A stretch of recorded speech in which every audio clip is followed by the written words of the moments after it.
Welcome everyone. আজ আমরা যে সাবজেক্টটা শুরু করতে চলেছি সেটা হচ্ছে কি পাওয়ার সিস্টেম। পাওয়ার সিস্টেম জিনিসটা কি না, পাওয়ার সিস্টেম মানে কি পাওয়ারকে একটা জায়গা থেকে আর একটা জায়গায় নিয়ে যাওয়ার জন্য যে আমাদের সিস্টেমটা এক্সিস্ট করে বা যে জিনিসগুলো থ্রু দিয়ে আমরা নিয়ে যাই সেটা নিয়ে যে স্টাডি করি সেই সাবজেক্টটাকে আমরা কি বলি পাওয়ার সিস্টেম। বোঝা গেছে? তো আমরা কি পড়েছি? আমরা জানি কি সার্কিট থিওরি পড়েছি, সেখানে সার্কিট সম্বন্ধে জানি।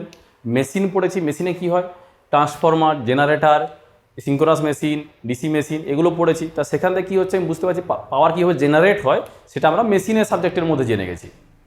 এবার ওই পাওয়ারটাকে যেখানে জেনারেট হচ্ছে সেখান থেকে আমি যে ইউজ করবে তার অবধি যে নিয়ে যাওয়ার যে পুরো স্ট্রাকচারটা আছে, তার মধ্যে কি কি কম্পোনেন্ট আছে, কিভাবে তার ইউজ হয়, তার প্রবলেম কোথায়, রেকটিফিকেশান কিভাবে করব, তো এইগুলো সম্বন্ধে আমরা এই সাবজেক্টটার মধ্যে ডিসকাস করব। তো বেসিক একদম যদি শুরু করি প্রথম থেকে, তো আমরা ট্রান্সমিশনটা কি করি, যে পাওয়ারটা করি, কি পাওয়ার, সেটা হচ্ছে ইলেকট্রিক্যাল পাওয়ার। কারণ ইলেকট্রিক্যাল এনার্জিটা খুব একটা ইজি ফর্ম অফ এনার্জি। কারণ আমাদের যে ধরনের ফর্ম অফ এনার্জি আমরা পাই, লাইট এনার্জি পাই, সাউন্ড এনার্জি পাই, মেকানিক্যাল এনার্জি পাই, নিউক্লিয়ার এনার্জি পাই, ইলেকট্রিক্যাল এনার্জি পাই, কেমিক্যাল এনার্জি পাই, আরও অনেক ধরনের অনেক ফর্মে আমরা এনার্জিকে আমরা পেয়ে থাকি আমাদের নেচারের মধ্যে। ওর মধ্যে ইলেকট্রিক্যাল যে এনার্জিটা রয়েছে এটা একটা ইজিয়েস্ট এনার্জি ইউজের জন্য। কারণ ইলেকট্রিক্যাল এনার্জি একটা এমন এনার্জি যাকে যে কোনো ফর্ম থেকে অন্য ফর্মে খুব ইজিলি কনভার্ট করা যায়। বোঝাতে পেরেছি? যেমন এটা কেমিক্যাল এনার্জি, ব্যাটারির মধ্যে কী থাকে, কেমিক্যাল এনার্জি থাকে। তো ব্যাটারি এনার্জিটাকে আমি চাইছি মেকানিক্যাল এনার্জিতে কনভার্ট করতে, কেমিক্যালকে মেকানিক্যাল। তো ডাইরেক্টলি যদি কেমিক্যাল থেকে মেকানিক্যালে যাই সেটা খুব ডিফিকাল্ট একটা টাস্ক হয়ে যাবে। তার থেকে আমরা কি করব, কেমিক্যাল একটা এনার্জি আছে ব্যাটারির মধ্যে, ওখানে H2SO4 এর রিয়াকশান হচ্ছে, তার কেমিক্যাল এনার্জি, তাকে আমরা ইলেকট্রিক্যাল এনার্জিতে কনভার্ট করব, সেটা নিয়ে যাবো, সেখান থেকে একটা মোটর ঘুরালাম, জাস্ট ফর এক্সাম্পল। তার কী হলো, chemical energy electrical energy through দিয়ে খুব ইজিলি আমার মেকানিক্যাল এনার্জিতে কনভার্ট হয়ে গেল। আমি যদি লাইট এনার্জিতে কনভার্ট করতে চাই, এর বাল্ব লাগালাম, লাইট এনার্জিতে কনভার্ট হয়ে গেল। মেকানিক্যাল এনার্জিকে যদি আমি কেমিক্যাল এনার্জিতে কনভার্ট করতে চাই, ঠিক রিভার্স, একটা জেনারেটর চালালাম, জেনারেটরটা ঘোরানোর জন্য মেকানিক্যাল এনার্জি লাগবে, সেখান থেকে ইলেকট্রিক্যাল হলো, ইলেকট্রিক্যাল থেকে আমার তারপরে কি হয়ে গেল না লাইট চালাতে লাইট এনার্জি, সাউন্ড গান বাজনা করলে সাউন্ড এনার্জি। আবার সেটাকে যদি আমি নিয়ে আসি কিসে, ব্যাটারিকে আবার চার্জ করি বা অন্য কোনো ধরনের কেমিক্যাল রিয়াকশান করি যেখানে ইলেকট্রিক্যাল দিয়ে যারা করার সম্ভবতা সেখানে কেমিক্যাল এনার্জিতে কনভার্ট হয়ে যায়। তো এর মানেটা কি, আমি এত কিছু বলছি কেন? কারণ ইলেকট্রিক্যাল এনার্জি একটা ভার্সেটাইল এনার্জি যাকে আমরা খুব ইজিলি ইউজ করতে পারি। এই জন্য আজকে আমাদের দৈনন্দিন জীবনে যাই হোক না কেন ইলেকট্রিসিটির গুরুত্ব অপরিসীম। বোঝা গেছে? তা এই এত ইম্পর্ট্যান্ট একটা এনার্জি যেটা নিয়ে আমাদের একটা ট্রেড তৈরি হয়ে গেছে ইলেকট্রিক্যাল ইঞ্জিনিয়ারিং বলে, সেই এনার্জিটাকে যদি আমি একটা জায়গায় বানিয়ে ওখানেই খরচা করি তাহলে কত জায়গায় বানাবো? ইউজের জায়গা তো প্রচুর। কোথাও কেউ গান বাজাচ্ছে, কোথাও কেউ আলো জ্বালছে, কোথাও কেউ ফ্যান ঘোরাচ্ছে, কোথাও ইন্ডাস্ট্রিতে কোনো প্রোডাকশান হচ্ছে। তা এই মাল্টিপল জায়গায় যে মাল্টিপল পারপাসে আমার ইলেকট্রিক্যাল এনার্জিটা ইউজ হচ্ছে, তা প্রত্যেকটার জন্য যদি আলাদা আলাদা করে জেনারেশনের দরকার হয় তাহলে আলাদা আলাদা জায়গায় আমাকে কী করতে হবে, একটা ছোটো ছোটো জেনারেটর বসাতে হবে, ব্যাটারি বসাতে হবে, এনিথিং করতে হবে। তা যখন কোনো জায়গায় যারা জানে, গ্রামের দিকে বাড়ি যারা জানে যে যখন ইলেকট্রিসিটি ছিল না যেসব জায়গায়, সেখান থেকে যদি কেউ বিলং করে থাকে ওই জেনারেশন থেকে, যেমন আমিও বিলং করেছি, যে আমার ছোটোবেলাটা কিন্তু উইদাউট ইলেকট্রিসিটিতে গেছে। তো আমরা ইলেকট্রিসিটির ইম্পর্ট্যান্সটা অনেক বেশি ফিল করি, যাদের কাছে আছে তারা এতটা ফিল করবে না। তো ইলেকট্রিসিটির ইম্পর্ট্যান্স বলতে কীরকম, যদি কোথাও কোনো একটা এরিয়াতে ইলেকট্রিসিটি না থাকে তখন কি মনে হবে, ওখানকার টোটাল ডেভেলপমেন্টটাই কী হয়ে যায়, স্লো ডাউন হয়ে যায়। আজকে আমরাও যদি কল্পনা করি, দেখা যাবে যদি ইলেকট্রিসিটি না থাকে, না ফোন চার্জ করতে পারবো, না আমরা ফ্যান ইউজ করতে পারবো, না কম্পিউটার ইউজ করতে পারবো। তো টোটাল একটা আমাদের পুরো যে সোসাইটি রয়েছে ওই সোসাইটিটা স্টোন এজে চলে যাবে, এইরকম একটা কনসেপ্ট হয়ে গেছে এখন। ইলেকট্রিসিটি ছাড়া আমরা যেন স্টোন এজে ফিরে যাই। কিছুক্ষণ যদি একদিন যদি ইলেকট্রিসিটি না থাকে যেন মনে হয় কোনো কাজ করতে ইচ্ছা হয় না। তো এর মানে কি দাঁড়াচ্ছে, ইলেকট্রিসিটির ইম্পর্টেন্সটা প্রচুর। ইলেকট্রিসিটির ইম্পর্টেন্স কেউ অস্বীকার করতে পারে না। তাও আমরা as a electrical engineer proud feel করা উচিত আমাদের, যে এই ট্রেডটা নিয়ে আমরা পড়াশোনা করছি, এই ট্রেডটাকে জানার চেষ্টা করছি, এবং এই ইলেকট্রিসিটি ট্রান্সমিশন, ডিস্ট্রিবিউশন, জেনারেশন প্রত্যেকটা জায়গায় আমাদের ইনভলভমেন্ট রয়েছে। এবং আমাদের জন্যই আজকে আমাদের সোসাইটির যে ডেভেলপমেন্ট দেখতে পাচ্ছি, যে গ্রোথ দেখতে পাচ্ছি, দেশের পুরো ওয়ার্ল্ডের যে গ্রোথ দেখছি, তার মধ্যে ইলেকট্রিসিটির যে ইম্পর্টেন্স রয়েছে সেটা অকল্পনীয়। বোঝা গেছে কি বলছি কথাটা আমি? এবার এই যেটা বলতে চাইছিলাম, যে তাহলে ইলেকট্রিসিটি যে মাল্টিপল জায়গায় আমার ইউজ হয়, তো এই মাল্টিপল জায়গায় যখন ইউজ করছি একটা ইলেকট্রিসিটিকে, তখন প্রত্যেকটা জায়গায় যদি ইন্ডিভিজুয়ালি আমি জেনারেশান করি, সেটা একটা ডিফিকাল্ট টাস্ক, ওটা অসম্ভব, নেক্সট টু ইম্পসিবল প্রত্যেকটা জায়গায় জায়গায় গিয়ে আলাদা আলাদা করা। তো আমাকে কি করতে হবে, যেখানে জেনারেশনের পসিবিলিটি আছে, যেমন যদি হাইড্রো এনার্জি হয়ে থাকে, আমার যেখানে ঝর্ণা আছে, জল আসছে পাহাড়ি এলাকায়, সেখানে যেখানে কয়লা সাপ্লাই আছে, সেখানে কী করছি আমি থার্মাল এনার্জি জেনারেট করছি। কোনো জায়গায় বিভিন্ন ধরনের জেনারেটিং প্ল্যান্ট আমাদের আছে, উইন্ড এনার্জি হচ্ছে, কোনো জায়গায় নিউক্লিয়ার এনার্জি তৈরি হচ্ছে। তাহলে এই এনার্জিগুলো থেকে আমরা কী করছি, ভেরিয়াস ফর্ম অফ এনার্জি যেখানে ইজিলি অ্যাভেলেবেল, তাকে আমরা কী করছি ওই জায়গাতেই ইলেকট্রিক এনার্জিতে কনভার্ট করে দেবো। ইলেকট্রিক এনার্জি ট্রান্সমিশন করা বা ওকে রিইউজ করা খুব ইজি। এবার যে জেনারেশনটা হলো, সেখান থেকে আমি কী করব, ওটাকে বাই ট্রান্সমিশন সিস্টেম বা বাই পাওয়ার সিস্টেম আমরা কী করব, সেটাকে আমার কনজিউমার এন্ডে, মানে যেখানে ইলেকট্রিসিটি দরকার রয়েছে সেখান অবধি আমি নিয়ে আসবো। তা এই পুরো স্ট্রাকচারটাই হচ্ছে এই সাবজেক্টের আমার মেন জিনিস। বুঝাতে পেরেছি কি বলতে চাইছি? তো এবার যদি আসি এই স্ট্রাকচারটাতেই আসি, সেই স্ট্রাকচারটা কিছুটা এই ধরনের। এটা একটা বেসিক স্ট্রাকচার, এক্সাক্ট যে এইভাবে থাকে সেরকম নয়, এটা ওভারভিউ দিয়েছি স্ট্রাকচারের আমি। এর মধ্যে আরও কমপ্লিকেশন থাকবে, এটা সিম্পলিস্ট হয়, কিন্তু এইটা দেখলে আমার কী হবে, একটা বেসিক কনসেপ্ট তৈরি হয়ে যাবে। আমাদের যে ইলেকট্রিসিটির যে স্ট্রাকচারটা রয়েছে, কোথায় কি হচ্ছে, কোথায় আসছে না আসছে, কে কী ইউজ করে, তার একটা বেসিক কনসেপ্ট ক্রিয়েট হয়ে যাবে এই স্ট্রাকচারটা দেখলে। আশা করি সবাই একটা নোট করে নেবে এই স্ট্রাকচারটা। এবার যদি স্ট্রাকচারটার ফার্স্ট পয়েন্টে আসি, টপ মোস্ট পয়েন্ট, সেটা হচ্ছে জেনারেটিং স্টেশন, মানে যেখানে জেনারেট হচ্ছে, যেখানে আমাদের কী হয়, ইলেকট্রিক্যাল এনার্জি জেনারেট হয়। তো জেনারেটিং স্টেশন বলতে কী বুঝি, এখানে একটা কী থাকবে, একটা অল্টারনেটার থাকবে, এটা একটা অল্টারনেটার, মানে যেখানে অল্টারনেটিং কারেন্ট জেনারেট হচ্ছে।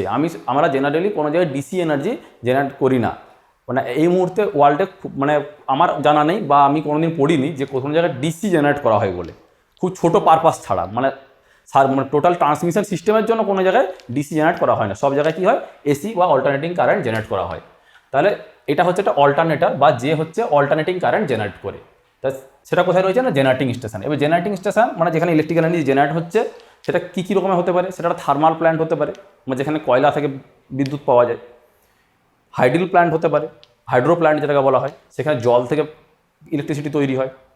নিউক্লিয়ার প্ল্যান্ট হতে পারে, যেখানে কি হচ্ছে নিউক্লিয়ার রিঅ্যাক্টর থেকে তৈরি হয়, বা নিউক্লিয়ার রিঅ্যাক্টরে ইউরেনিয়াম বা থোরিয়াম এই ধরনের যে আমাদের রেডিও অ্যাক্টিভ মেটেরিয়ালগুলো রয়েছে, সেগুলোকে আমরা সেখানে চেন রিয়াকশান করে নিউক্লিয়ার ফিশন বা ফিউশন যেটা দরকার, সেগুলো নিয়ে পরে ডিসকাস করব।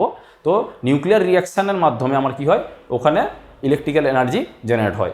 আবার ডিজেল ইলেকট্রিক হতে পারে, যেখানে ডিজেল থেকে বা ডিজেল বা কেরোসিন এই ধরনের কিছু ইউজ করে, বা গ্যাস প্ল্যান্ট থাকে বা গ্যাস ইউজ করে, সেখান থেকে আমার কি হচ্ছে, ইলেকট্রিক্যাল এনার্জি জেনারেট হচ্ছে। কোনো জায়গায় কী হচ্ছে, উইন্ড থেকে তৈরি হচ্ছে, কোনো জায়গায় থেকে টাইডাল থেকে তৈরি হচ্ছে। তা কিছু এগুলোকে বিভিন্ন ফর্ম অফ এনার্জি রয়েছে, যেগুলো আমরা পরবর্তী সময় জেনারেটিং সিস্টেমের মধ্যে আমরা পড়বো। তো ওটা নিয়ে টেনশনের বিষয় নয় যে কনভেনশনাল নন কনভেনশনাল ভেরিয়াস ফর্ম আছে, কোনটা কী জিনিস, সেগুলো আমরা পরে ডিসকাস করবো। তাহলে এই এত রকমের যে মেথড রয়েছে, সেইগুলো জেনারেলি আমার কী হয়, জেনারেটিং স্টেশন হিসেবে সেটাকে আমি রিপ্রেজেন্ট করছি। জেনারেটিং স্টেশনে যে ভোল্টেজটা আমরা জেনারেট করে থাকি, সেটা স্ট্যান্ডার্ড কত হচ্ছে, সেটা হচ্ছে 11 কেবি ধরে নেওয়া হয়, বা এর আশেপাশে হয়। এক্সাক্ট যে 11 কেবি সব জায়গায় হয় না, সেটা ডিপেন্ড করে কোন পারপাস আমি ইউজ করছি, সেখানে কীরকম পাওয়ার জেনারেশন ক্যাপাসিটি আছে, তার উপর যারা ডিজাইনার আছে তারা ওটা ডিজাইন করে। তো এইটা যে 11 কেবিটা লিখেছি, 11 কেবিটা সবসময় স্ট্যান্ডার্ড না, এর আশেপাশে থাকে। কোনো কোনো জায়গায় আমি নিজে প্ল্যান্ট দেখেছি 13 এরকমও হয়ে থাকে, যে 13.2ও দেখেছি আমি, 13.2 কেভিও হয়ে থাকে, আবার 19.7 বা এরকম কিছু একটা দেখেছি। ঠিক আছে, তো এর আশেপাশে থাকে 7 কিলো ভোল্ট থেকে 20 কিলো ভোল্টের মধ্যে জেনারেলি থাকে। তো আমার অ্যাজ এ স্ট্যান্ডার্ড আমরা কী করি, এটাকে 11 কেভি হিসাবে ধরে নিই। বুঝতে পেরেছি? তো 11 কেভি যে জেনারেট হলো বা 11,000 ভোল্ট যে জেনারেট হলো, সেটাকে কি করা হয়, সঙ্গে সঙ্গে ওখানে একদম যতটা নিয়ারেস্ট পজিশানে করা যায়, যদি আমার জায়গা থাকে, জেনারেলি যেগুলো থার্মাল প্ল্যান্ট হয় সেখানে প্রচুর জায়গা থাকে, তো প্ল্যান্টের পাশেই একটা ছোট সুইচ ইয়ার্ড করা থাকে। সুইচ ইয়ার্ড মানে হচ্ছে যেখানে আমার টোটাল পাওয়ারটা আসছে, সেখান থেকে কোনো কারণ জেনারেশন হয়ে থাকে, আবার একটা কি দুটো নেটওয়ার্ক আবার বেরোবে ওখান থেকে যাওয়ার জন্য। তা এর যে পুরো মেকানিজমটা থাকে, যেখানে সার্কিট ব্রেকার, বাসবার এইসব দিয়ে, এবার কী সার্কিট ব্রেকার কী বাসবার এগুলো আমরা পরে দেখে নেবো, সেগুলো ধীরে ধীরে ধীরে ধীরে ভিতরে যখন ডেপথে যাবো তখন সবাই বুঝতে পারবে। তো এইগুলো যে অ্যারেঞ্জমেন্টটা থাকে, সেটা আমরা কি বলি সুইচ ইয়ার্ড, ওটা কি বলি সুইচ ইয়ার্ড। কারণ বাইরে সুইচিংয়ের ম্যানেজমেন্ট, ওগুলো অন অফের ব্যবস্থা, সুইচিং হলো। তো সেটাকে কী করা হয়, এটা বাইরে ব্যবস্থা করা থাকে ফাঁকা জায়গার মধ্যে খুঁটি দিয়ে, অনেকে দেখতে পাই রাস্তার ধারে যেতে গিয়ে দেখা যায় যে অনেক খুঁটি চারিদিকে নেটওয়ার্ক করা রয়েছে। তা সুইচিং করার জন্য যে ফাঁকা ইয়ার্ডটার মধ্যে আমার মেকানিজমটা রয়েছে সেটাকে আমরা কী বলি, সুইচ ইয়ার্ড। তো ওই সুইচ ইয়ার্ড একদম নিয়ারে থাকে, সেখানে জেনারেলি একটা ট্রান্সফর্মার বসানো থাকে, সেটা কি বলা হয়, জেনারেটিং ট্রান্সফর্মার। জেনারেটরের পাশে যে ট্রান্সফর্মার থাকে নিয়ারেস্ট পজিশনে, সেটাকে আমরা কি বলি, জেনারেটিং ট্রান্সফর্মার। বুঝতে পেরেছি? কারণ জেনারেটিং ট্রান্সফর্মার বা এই যে পাওয়ার ট্রান্সফর্মার ডিস্ট্রিবিউশন, প্রত্যেকটা ট্রান্সফর্মারের আলাদা আলাদা ডিজাইন হয়। একটা জেনারেটিং ট্রান্সফর্মারকে এজ এ ডিস্ট্রিবিউশন ট্রান্সফর্মার আমি ইউজ করতে পারবো না ঠিক নয়, করতে পারি, কিন্তু প্রত্যেকটা ডিজাইন ফিচার্সটা আলাদা, ওই জন্য ওর পারপাসটা সেম, ভোল্টেজ আপ বা ডাউন করা, কিন্তু ইন্টারনাল ডিজাইনটা বা ডিজাইন করার সময় যে কনস্ট্যান্টগুলোকে আমরা ধরে নিই, সেই কনস্ট্যান্টগুলো আমার আলাদা আলাদা হয়ে থাকে। তো এখানে যে জেনারেটরটা থাকে সেটাকে আমরা কি বলি, জেনারেটিং ট্রান্সফর্মার। জেনারেটরের পাশে যে ট্রান্সফর্মারটা থাকে তাকে বলি জেনারেটিং ট্রান্সফর্মার। তো জেনারেটিং ট্রান্সফর্মার কাজটা কি, যে 11 কেভি বা ওর আশেপাশে যে ভোল্টেজটা হচ্ছে, সেটা 13 কেভি বা 11 কেভি যে ভোল্টেজটা জেনারেট হচ্ছে, সেটাকে যদি আমি খুব অনেক দূরে নিয়ে যেতে চাই, তাহলে কি প্রবলেম আছে, যে কম ভোল্টেজে বেশি দূর নিয়ে যাওয়া যায় না। সেটা কেন নিয়ে যাওয়া যায় না বা বেশি দূর নিয়ে গেলে কী প্রবলেম হবে, সেটা এর একটু বাদেই আমরা ডিসকাস করব, ঠিক আছে? তো লং ডিস্টেন্সে পাওয়ার নিয়ে যাওয়ার জন্য, ধরা যাক আজকে দার্জিলিংয়ে হিল এরিয়াতে একটা আমার হাইড্রোল প্ল্যান্ট রয়েছে, ওখান থেকে কলকাতাতে আমাকে কি করতে হবে, পাওয়ার নিয়ে আসতে হবে। তাহলে এই 800-900 কিলোমিটারের উপর যে রাস্তাটা রয়েছে, এই রাস্তাতে যখন আমি পাওয়ার নিয়ে আসবো এত লং ডিস্টেন্সে, তো 11 কেভি দিলে আমার ওইখান থেকে এখান অবধি পাওয়ার আসবে না, তার জন্য হাই ভোল্টেজের দরকার পড়বে। সেই হাই ভোল্টেজটা কি, জেনারেলি কি হয়, স্ট্যান্ডার্ড হচ্ছে 132 থেকে স্টার্ট হয় হাই ভোল্টেজ। এর উপরে কি থাকে, 132-র উপরে 220 থাকতে পারে, 400 থাকতে পারে, 750 ভোল্ট থাকতে পারে, ভোল্ট বলছি, কিলো ভোল্ট থাকতে পারে, বা 800 কিলো ভোল্টেরও লাইন হয়ে থাকে, ঠিক আছে? সেগুলো আমরা পরে দেখছি কত রকমের লাইন হয়ে থাকে। তো আমি এখানে ধরে নিয়েছি যে 132-তে করেছে, কারণ 132-তে একটা স্ট্যান্ডার্ড ডিস্টেন্সে নিয়ে যাওয়া যায়। তার বেশি দরকার হলে আবার ওখান থেকে আরও 132 থেকে 400 ভোল্ট বা 220 ভোল্ট করে আমরা নিয়ে যাব। তো এই জেনারেটিং ট্রান্সফর্মার কী করছে, এই 11 কেভি যে জেনারেট হচ্ছে সেটাকে 132 ভোল্টে কী করছে, ইনক্রিজ করছে, মানে স্টেপ আপ ট্রান্সফর্মার 11 কেভি থেকে 132 ভোল্ট।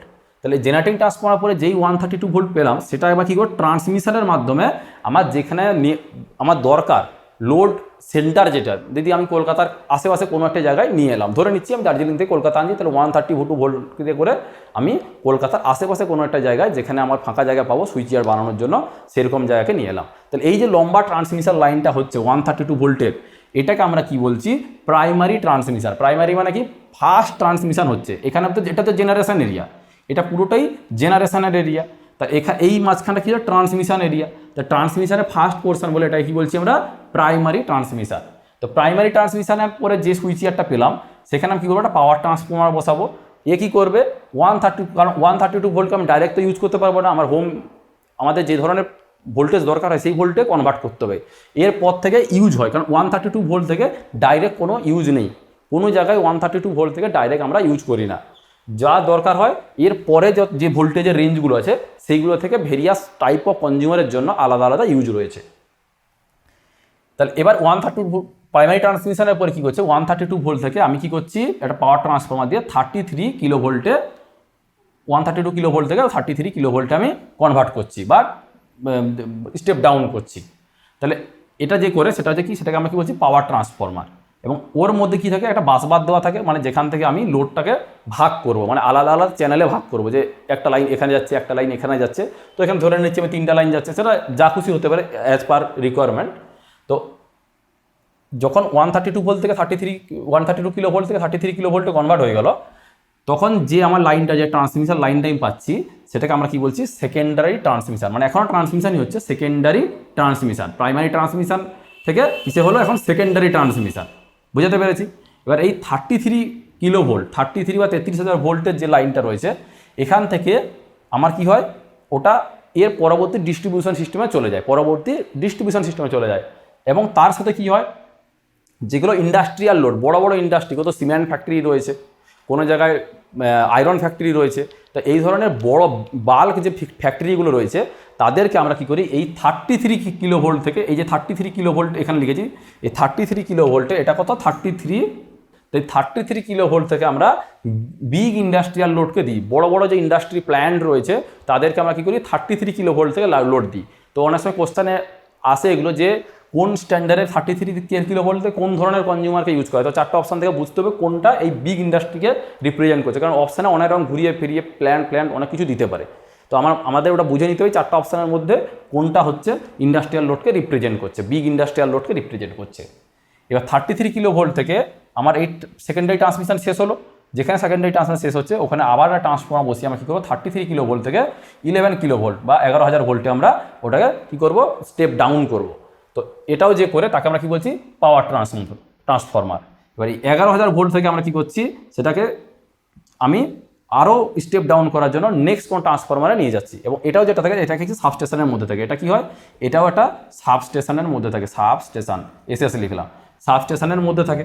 তো ওখান থেকে আবার কি করি আমরা কিছু বাল্ক লোডকে দিই, কিছু 11,000 মানে কিছু বাল্ক লোডকে, যেমন ধরে নিন একটা বড় বিল্ডিং রয়েছে, একটা ধরো মাল্টিপ্লেক্স রয়েছে, মাল্টিপ্লেক্স ওদেরকে 11 কেভিতে আমরা পাওয়ার দিই।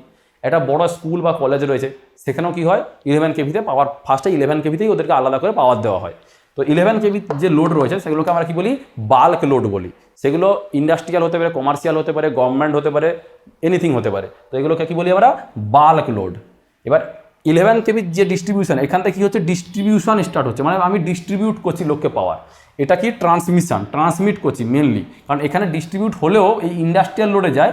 ইন্ডাস্ট্রিয়াল লোডের পরিমাণ যেহেতু খুবই মানে কাউন্টটা অনেক কম থাকে, তো এই জায়গাটাকে আমরা ডিস্ট্রিবিউট হিসেবে ধরি না, কি বলি ট্রান্সমিশন হিসেবে ধরি। মানে এখান থেকে আমার এই অবধি এটা কি হচ্ছে, এখান থেকে আমার এইখান অবধি এটা কি ট্রান্সমিশন, আর এখান থেকে এই নিচে অবধি এটা কি হচ্ছে ডিস্ট্রিবিউশন। এটা কি বলছি ডিস্ট্রিবিউশন, ট্রান্সমিশন অ্যান্ড ডিস্ট্রিবিউশন। তো এখানে কি হচ্ছে আমরা এখান থেকে বাল্ক লোডে যাচ্ছি। বাল্ক লোড বলতে কি যেগুলো বললাম কমার্শিয়াল গভর্নমেন্ট যেটা বললাম, ঠিক আছে। তো এরপরে যেটা মেন হচ্ছে সেটা হচ্ছে কি একটা ডিস্ট্রিবিউশন ট্রান্সফর্মার ইউজ করা হয় লাস্ট প্রান্তে গিয়ে। সবার শেষে কি থাকে ডিস্ট্রিবিউশন ট্রান্সফর্মার, সবার প্রথমে কি থাকে জেনারেটিং ট্রান্সফর্মার। তো ডিস্ট্রিবিউশন ট্রান্সফর্মারে কি থাকে এই 11,000 ভোল্ট বা 11 কেভিটা 415 অথবা 220 ভোল্টে কনভার্ট করা হয়। জেনারেলি 3 ফেজে যখন থাকে সেটা 415 ভোল্ট লেখা থাকে, যখন সিঙ্গেল ফেজে থাকে সেটা হচ্ছে কি লেখা থাকে 220 ভোল্ট লেখা থাকে। এবার 11 কেভির যে ট্রান্সমিশন লাইনটা আসছে সেটাকে আমরা কি বলছি প্রাইমারি ডিস্ট্রিবিউশন। আর তারপরে যখন লো ভোল্টেজে কনভার্ট হয়ে যাচ্ছে বা এলটি লাইনে কনভার্ট হয়ে যাচ্ছে 415 ভোল্টে বা 415 ভোল্টে কনভার্ট হয়ে যাচ্ছে, সেটাকে আমরা কি বলছি সেকেন্ডারি ডিস্ট্রিবিউশন। আমরা ম্যাক্সিমাম আমাদের যে দেশের বা ওয়ার্ল্ডের যে কনজিউমার রয়েছে তারা কি করে এই লো ভোল্টেজ লাইনই ইউজ করে। এখানে হচ্ছে যত রকমের নর্মাল কনজিউমার আমাদের ঘরে যে লাইন আসে সেটা আমাদের এই জায়গা থেকেই লাইন আসে। এখানে একটা লাইন আসে, সেখানে বিভিন্ন ভাগ হয়ে যাচ্ছে। এবার আমাদের ঘর অবধি লাইনটা প্রত্যেক ইন্ডিভিজুয়ালের জন্য একটা একটা যে লাইন ভাগ হচ্ছে এটাকে আমরা কি বলি সার্ভিস মেন। মানে খুঁটি থেকে যে লাইনটা আমাদের ঘর অবধি যাচ্ছে সেটাকে আমরা কি বলি সার্ভিস মেন। এবং এরা কারা ইউজ করে normal domestic, commercial, industrial etcetera. মানে নর্মাল যে কনজিউমার, ম্যাক্সিমাম যে কনজিউমার আমাদের থাকে বা আমরা অ্যাজ এ ইন্ডিভিজুয়াল যে লাইনটা ইউজ করি সেটা আমরা কোন ক্যাটাগরিতে পড়ি এই লাস্টের ক্যাটাগরিতে, এই জায়গাটা আমরা থাকি। বোঝা গেছে কি বলছি? তাহলে এই হচ্ছে আমার একটা পুরো ট্রান্সমিশন সিস্টেমের বা ডিস্ট্রিবিউশন সিস্টেমের বা পাওয়ার সিস্টেমের যেটার কথাই বলি, পুরো পাওয়ার সিস্টেমের একটা স্ট্রাকচার, যে জেনারেশন থেকে ডিস্ট্রিবিউশন অবধি আমাদের কিভাবে পাওয়ারটা ডিস্ট্রিবিউট হয়, ট্রান্সমিট হয় এবং জেনারেশন হয়। বুঝাতে পেরেছি কি বলছি কথাটা? তো এটা যদি আমি ক্লিয়ার হয়ে যায় আমাদের একটা বেসিক কনসেপ্ট ক্লিয়ার হয়ে যাবে যে আমাদের কি সিস্টেমটা কিভাবে রয়েছে। এবার এই যে লাইনগুলো রয়েছে এগুলো জেনারেলি কি হয় এখান থেকে শুরু করে এই অবধি, এখানে কি আছে আমার 11 কেভি। তাহলে 11 কেভিতে জেনারেশন হচ্ছে 11 কেভি। যতটা হাই ভোল্টেজ লাইন রয়েছে এগুলো জেনারেলি কি হয় আমার 3 ফেজ লাইন হয়, 3 phase 3 wire, 3 phase 3 wire line হয়। মানে 3টা ফেজ থাকে আর ওয়াই বি এবং 3টে তার থাকে সব জায়গায়। বোঝাতে পেরেছি? আর লাস্টে যখন ডিস্ট্রিবিউশন হচ্ছে এখানে যে আমরা ওয়্যারের যে প্যাটার্ন ইউজ করি সেটা হচ্ছে কি 3 ফেজ 4 ওয়্যার। কেন? এখানে একটা এক্সট্রা ওয়্যার থাকে সেটা হচ্ছে নিউট্রাল। এখানে যেমন থাকে শুধু আর ওয়াই বি, আর এখানে কি থাকে আরও থাকে, ওয়াই থাকে, এটা বি থাকবে, 3টে তো থাকবে প্লাস একটা নিউট্রাল থাকে। আর Y B and neutral, 3 phase 4 wire system. এবার যদি সিঙ্গেল ফেজ হয় একটা ফেজ থাকবে আর নিউট্রাল থাকবে। নিউট্রালটা এই কারণে দেওয়া হয় কারণ আমাদের বাড়িতে আমরা কি যত রকমের আমাদের কম্পোনেন্ট রয়েছে, লাইট, ফ্যান, যা টিভি যা ইউজ না করি সেগুলো সব হচ্ছে কি সিঙ্গেল ফেজে চলে, 220 ভোল্টে চলে, একটা ফেজ লাগে একটা নিউট্রাল লাগে। তো এর জন্য কী হবে, আমি যদি 3 ফেজ সিস্টেম মানি তো আমার নিউট্রালটা আমি পাবো না। তো নিউট্রালটা পেতে গেলে আমার কী করতে হবে, বা লো ভোল্টেজে আমার হচ্ছে সিঙ্গেল ফেজ লোডগুলোকে অপারেট করতে গেলে আমার নিউট্রাল লাগবে। এই জন্য আমাদের কী হয়, ডিস্ট্রিবিউশন সিস্টেমে লাস্ট যেটা সেকেন্ডারি ডিস্ট্রিবিউশন ওখানে কি হয় 3 ফেজ 4 ওয়্যার সিস্টেম ইউজ করা হয়। তো আমাদের ঘরের সামনে দিয়ে যে লাইনগুলো যায় সেগুলো জেনারেলি কী হয় 3 ফেজ 4 ওয়্যার সিস্টেম, 3টা ফেজ যায়, একটা নিউট্রাল থাকে। ঠিক আছে, এবার আমরা যে স্ট্রাকচারটা একটু আগে দেখলাম সেখানে আমরা কি আমি দেখানোর চেষ্টা করেছি যে 3 ফেজ সিস্টেম থাকে এবং তার সাথে কি হচ্ছে ট্রান্সফরমার লাগিয়েছি, এটা পুরো স্ট্রাকচার লাগিয়েছি বা 3 ফেজ 4 ওয়্যার আর ওয়াইবি যা লাগালাম টোটালটা কি এসির উপর দেখেছি, এসিতে জেনারেশন হচ্ছে, এসিতে ডিস্ট্রিবিউশন হচ্ছে। তো এসির সাথে সাথেও আমাদেরকে ডিসিতেও আমরা ট্রান্সমিশন ডিস্ট্রিবিউশনও করে থাকি কোনো জায়গায়। জেনারেলি ডিস্ট্রিবিউশন হয় না, কিন্তু ট্রান্সমিশনটা এখন মেজরভাবে ইউজ হয়। একটা সময় ডিস্ট্রিবিউশনও হতো, সেটা এখন বন্ধ হয়ে গেছে। তো as a present day DC transmission একটা মেজর পোর্শন। তো আমি ডিসি কখন করি, এসি কখন করি, বা কোনটা ভালো কোনটা খারাপ সেটা একটু আমাদের জানার দরকার আছে। তো এই এসি এবং ডিসির যে মেজর ডিফারেন্সগুলো রয়েছে সেটা যদি এখন ডিটেলে আমি আলোচনা করি তাহলে অনেকের বুঝতে অসুবিধা হবে, কারণ এর মধ্যে ইনক্লুড রয়েছে স্কিন এফেক্ট, ইন্ডাক্ট্যান্স, ক্যাপাসিটারের এফেক্ট। তার এগুলো যখন আমি ডিটেলে যখন ঢুকবো, আমি যখন ইন্ট্রোডাকশান যেহেতু ভিডিও বানাচ্ছি তো এগুলো তো ডিটেলে ঢুকছি না। তো বেসিক বলে রাখি, এসির ক্ষেত্রে কি হয় আমার লস বেশি হয়। তো এটাতে কি হয় হাই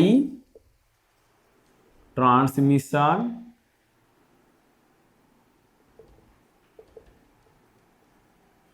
লস, আর এটাতে কি হয় লোয়ার ট্রান্সমিশন লস।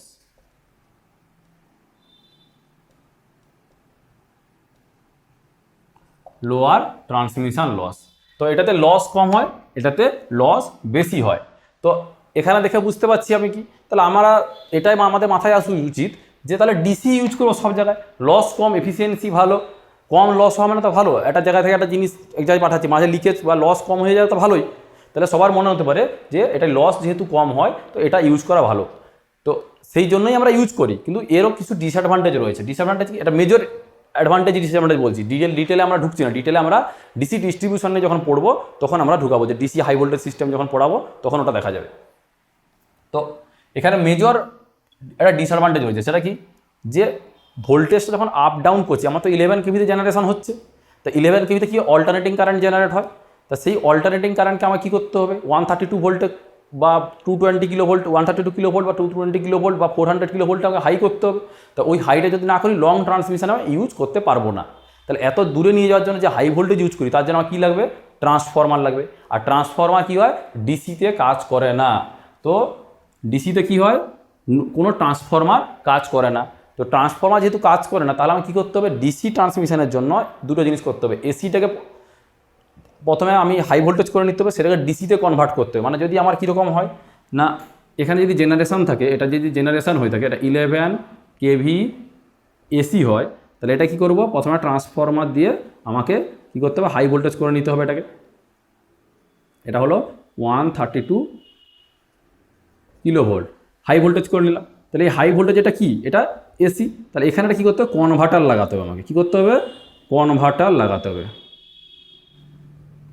যে কী করবে এসিটাকে ডিসিতে কনভার্ট করবে, এসিটাকে ডিসিতে কনভার্ট করবে। তাহলে এটা হয়ে যাবে কি ডিসি।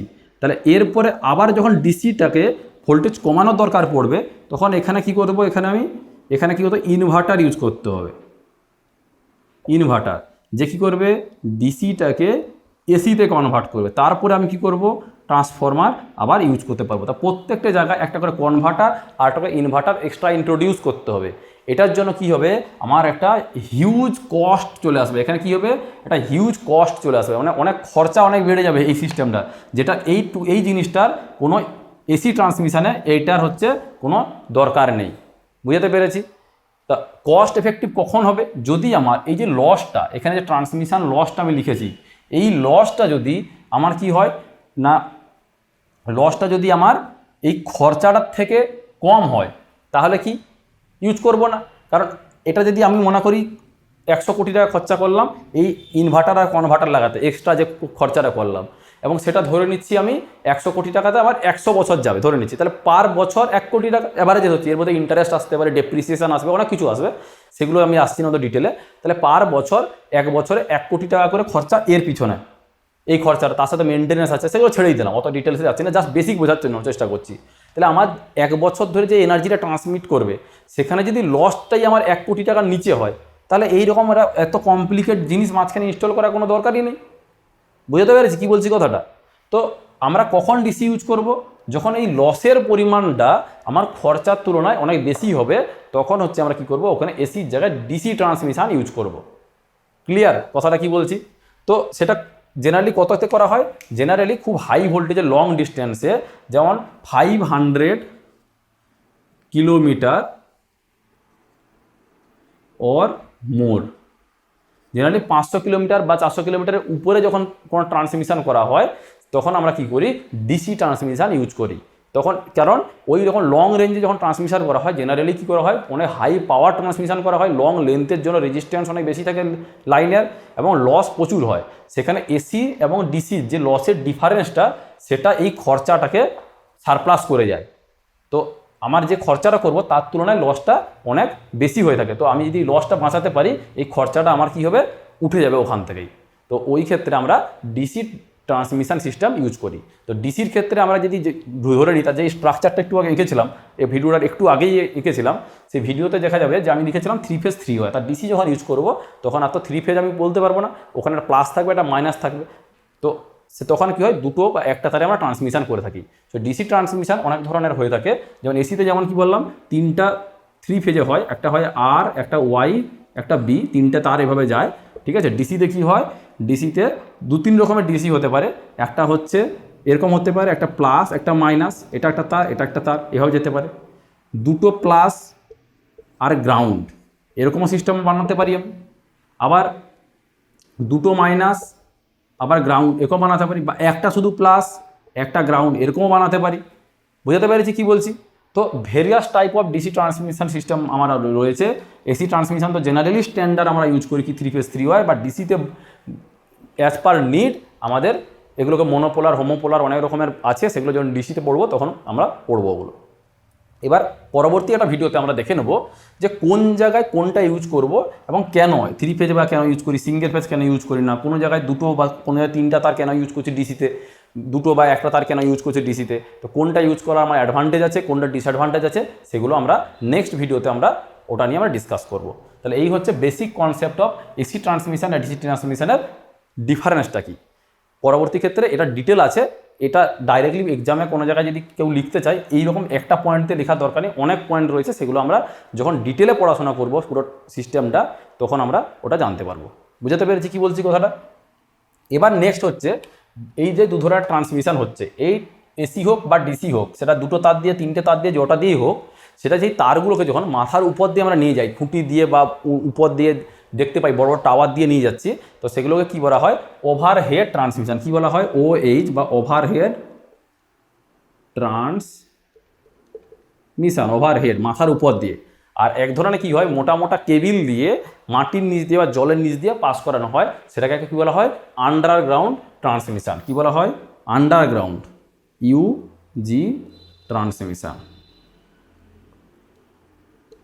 Yuji transmission. তো আন্ডারগ্রাউন্ড আর ওভারহেডের ডিফারেন্সটা কোথায়? আন্ডারগ্রাউন্ডের ক্ষেত্রে কি হয়, মাটির নিচ দিয়ে যেহেতু নিয়ে যাই, তো খালি তারগুলো তো আমি নিয়ে যেতে পারবো না, তো কারণ ওটাতে কি হবে, অ্যাক্সিডেন্ট হওয়ার চান্স থাকে, বা এত ক্লোজলি রাখতে পারবো না, কারণ ওগুলো শর্ট সার্কিট হয়ে যাবে তাহলে। তো ওর উপরে কী করতে হয়, কোটিং দিতে হয় বা ইনসুলেশন পরিয়ে দিতে হয়।